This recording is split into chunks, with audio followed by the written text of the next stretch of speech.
Welcome to teams kitchen secrets. ഇന്ന് നമുക്ക് നല്ലൊരു രസം വെക്കാവേ. രസം എല്ലാവർക്കും ഇഷ്ടമുള്ള ഒരു കറിയല്ലേ. നമ്മൾ ചോറൊക്കെ ഉണ്ണുമ്പം അതിനകത്ത് ഒഴിച്ച് കഴിക്കാനും, പിന്നെ ചിലർ ഇത് കുറച്ചെടുത്ത് കുടിക്കും. ഭയങ്കര നല്ലതാണ് കേട്ടോ. അങ്ങനെ കുടിക്കുകയൊക്കെ ചെയ്യുമ്പോൾ നമുക്ക് ആദ്യം വേണ്ടത്, ഞാനൊരു 6 വറ്റൽമുളക് എടുത്തിട്ടുണ്ട്. പിന്നെ ഒരു 4-5 കഷ്ണം ചുവന്നുള്ളി, ഒരു 5-6 കഷ്ണം വെളുത്തുള്ളി, പിന്നെ ചെറിയൊരു പീസ് ഇഞ്ചി, പിന്നെ ഒരു ടൊമാറ്റോ. പിന്നെ നമുക്ക് കുറച്ച് പൊടികൾ വേണം. അത് ഞാൻ കുക്ക് ചെയ്യുന്ന ടൈമിൽ കാണിച്ചു തരാവേ. പിന്നെ നമുക്ക് വേണ്ടത് പുളിയാണ്, സാമ്പാർ പുളി. നമുക്ക് നല്ലൊരു നെല്ലിക്ക വലുപ്പത്തിലാണ് ഞാനിവിടെ എടുത്തേക്കുന്നത്. അത് പക്ഷേ ഞാൻ കുറച്ച് വെള്ളം ഒഴിച്ച് ഇത് കുതിരാനായിട്ട് വെച്ചേക്കുവാണേ. ഇനി നമുക്ക് ഇതെല്ലാം ഇടികല്ല് വെച്ച് ചതച്ചെടുക്കാം. അല്ലാന്നുണ്ടെങ്കിൽ എളുപ്പത്തിന് ഞാൻ ചെയ്യുന്നത് എന്താണെന്ന് വെച്ചാൽ, ചെറിയ ജാർ എടുക്കുക. എന്നിട്ട് ഈ വറ്റൽമുളക് ആദ്യം ഇട്ട് കൊടുക്കണേ. എന്നിട്ട് നമുക്കൊരു 1/2 ടേബിൾ സ്പൂൺ കുരുമുളകാണേ, അതും ഇട്ട് കൊടുത്ത്, ചെറിയ സ്പൂണാണ് കേട്ടോ, 1/2 ടേബിൾ സ്പൂൺ എന്ന് പറഞ്ഞിട്ട് ടേബിൾ സ്പൂൺ അല്ല കേട്ടോ, അതുകൊണ്ടാണ് ഒരു ഫുൾ ഇട്ടത്. 1/4 ടീസ്പൂൺ ജീരകമാണേ. അപ്പോൾ ഈ വറ്റൽമുളകും ജീരകവും ഈ കുരുമുളകും കൂടെ ഒന്ന് ക്രഷ് ചെയ്ത് ഞാൻ ഓടിക്കൊണ്ടുവരാവേ, എന്നിട്ട് ബാക്കി കാണിക്കും. അപ്പോൾ വറ്റൽമുളകും കുരുമുളകും ജീരകവും കൂടെ ഞാൻ ഒന്ന് ക്രഷ് ചെയ്തത്, ഒരുപാട് അങ്ങ് പൗഡർ ആക്കത്തില്ലേ, ക്രഷ് ചെയ്ത് ഇതുപോലെ ആക്കണേ. എന്നിട്ട് ഞാനിതൊരു ചെറിയൊരു ബൗളിലേക്ക് മാറ്റിയിട്ടുണ്ട്. പിന്നെ അതേ ജാറിൽ തന്നെ നമ്മൾ വെളുത്തുള്ളി ഇച്ചിരി വലുതാണ് കേട്ടോ, അതുകൊണ്ടാണ് ഒരു 5-6 കഷ്ണം മതി. പിന്നെ ചുവന്നുള്ളി, പിന്നെ ഒരു പീസ് ഇഞ്ചി, ഇതും കൂടി ഇതുപോലെ ഒന്ന് ക്രഷ് ചെയ്തെടുക്കണേ. ഇത് ശരിക്കും പറഞ്ഞാൽ ഇടികല്ല് വെച്ച് ഓരോന്നോരോന്ന് ചതച്ച് വേറെ എടുക്കുക. ഇതാകുമ്പം ഈസി ആയിട്ട് ചെയ്യാൻ പറ്റും, അതുകൊണ്ടാണ് ഞാൻ ഇങ്ങനെ ചെയ്ത് കാണിക്കുന്നത് കേട്ടോ. ഇനിയിപ്പോൾ ഇതും കൂടെ ഒന്ന് നമുക്ക് ക്രഷ് ചെയ്തോട്ട് കൊണ്ടുവരാം, എന്നിട്ട് കുക്ക് ചെയ്യാം. ഞാനിവിടെ ഒരു കടായി വെച്ച് കൊടുത്തിട്ട് ഒരു 2 ടേബിൾ സ്പൂൺ വെളിച്ചെണ്ണ ഒഴിച്ചിട്ടുണ്ട്.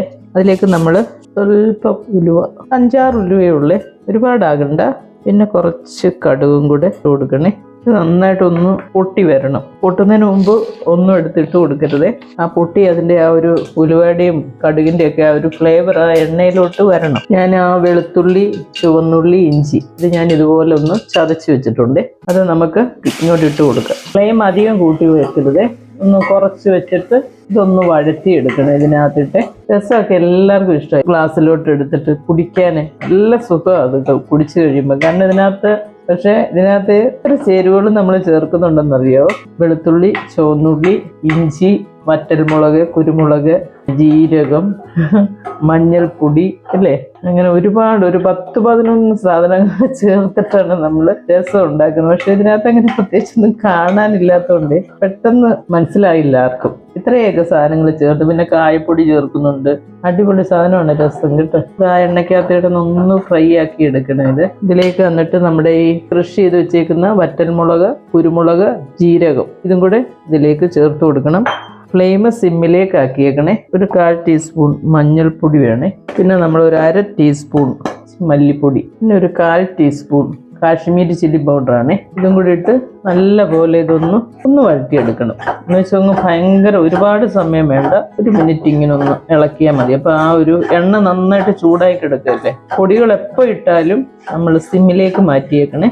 പിന്നെ നമുക്ക് വേണ്ടത് കുറച്ച് കായപ്പൊടിയാണ്, ഒരു 1/4 ടീസ്പൂൺ. പിന്നെ നമ്മൾ ഈ പുളിവെള്ളം ഇതിലേക്ക് ചേർത്ത് കൊടുക്കണേ. പുളി 2 പ്രാവശ്യം നന്നായിട്ട് പിഴിഞ്ഞെടുക്കണേ, എന്നാലേ അതിനകത്ത് ആ ഫുള്ള് പുളി നമുക്ക് കിട്ടത്തുള്ളൂ. രണ്ടാമത് ഒന്നും കൂടെ ഞാൻ ആ പുളി ഒന്ന് പിഴിഞ്ഞെടുക്കുന്നത്. ഏറ്റവും അവസാനത്തെ കളഞ്ഞേക്കണേ. പൊടികളെല്ലാം ചേർത്ത് കഴിഞ്ഞു. ഒരു 5 മിനിറ്റ് നമ്മൾ തിളപ്പിച്ചെടുക്കേണ്ടതാണ്. അപ്പം നമ്മൾ അതിനാവശ്യത്തിനുള്ള വെള്ളം ഒന്ന് വെള്ളം ഒഴിച്ച് കഴിഞ്ഞാൽ പിന്നെ ഫ്ലെയിം കൂട്ടി വെച്ചേക്കണേ. 2-3 കപ്പ് വെള്ളം നമുക്ക് ചേർക്കാം ഇതിനകത്ത്. ഈ ആവശ്യത്തിന് ഉപ്പിട്ട് കൊടുക്കണേ. ഇനിയിപ്പം നമുക്ക് ആവശ്യത്തിന് കറിവേപ്പില ഇട്ട് കൊടുക്കാം. പിന്നെ നമുക്ക് തക്കാളി ഒരെണ്ണം ഇടണം കേട്ടോ, അന്നേരമാണ് ശരിക്കും ആ ഒരു ടേസ്റ്റ് വരുന്നത്. ഒരു പരിപ്പൊക്കെ ഇട്ട് രസം വെക്കും. പല രീതിയിലുണ്ടാക്കാൻ രസം, എല്ലാവർക്കും ഇഷ്ടമാണ് കേട്ടോ രസം. ഒരു പീസായിട്ട് ഇങ്ങനെ ഞാൻ ഫ്ലെയിം കൂട്ടി കൊടുത്തേക്കും കേട്ടോ. പുളിവെള്ളം നമ്മൾ ഒഴിച്ചു കഴിഞ്ഞ് തക്കാളി എല്ലാം കൂടി ഇട്ടിട്ട് ഒരു 5 മിനിറ്റ് തിളച്ച് കഴിഞ്ഞ് സിമ്മിലാക്കിയാൽ മതി കേട്ടോ. ഒരു സാധനം കൂടെ ചേർക്കണം, മല്ലിയില. അത് തിളച്ച് കഴിഞ്ഞിട്ടാൽ മതി കേട്ടോ. നമ്മുടെ രസം ഇവിടെ നന്നായിട്ട് തിളച്ചിട്ടുണ്ട്. ഇനി നമുക്ക് ഈ മല്ലിയില അങ്ങോട്ട് ചേർത്ത് കൊടുക്കാവേ. മല്ലിയില നന്നായിട്ട് വാഷ് ചെയ്തിട്ട് വേണം ഇടാൻ കേട്ടോ. മല്ലിയില ഫ്രിഡ്ജിൽ വെച്ച് കഴിയുമ്പോഴത്തേനും അത് കുറേശ്ശെ വാടാൻ തുടങ്ങും അല്ലേ. നല്ല ഫ്രഷ് മല്ലിയില കിട്ടുവാണെങ്കിൽ നല്ലത്. അപ്പോൾ ഈ മല്ലിയില ഇട്ട് കഴിയുമ്പോൾ ഉണ്ടല്ലോ, ഇതിനൊരു പ്രത്യേക ഫ്ലേവറാണ് കേട്ടോ. ഇനി നമുക്ക് ഇത് സിമ്മിലേക്ക് ആക്കിയേക്കാവേ.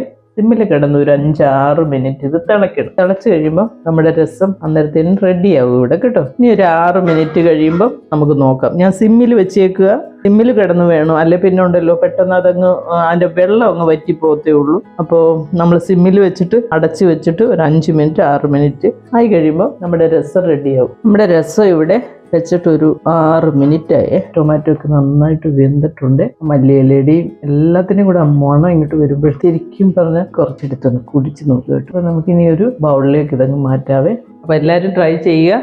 ചാനൽ ലൈക്ക് ചെയ്യാനും ഷെയർ ചെയ്യാനും സബ്സ്ക്രൈബ് ചെയ്യാനും മറക്കരുതേ. അപ്പോൾ അടുത്തൊരു വീഡിയോ ആയിട്ട് നമുക്ക് അടുത്ത ദിവസം. താങ്ക്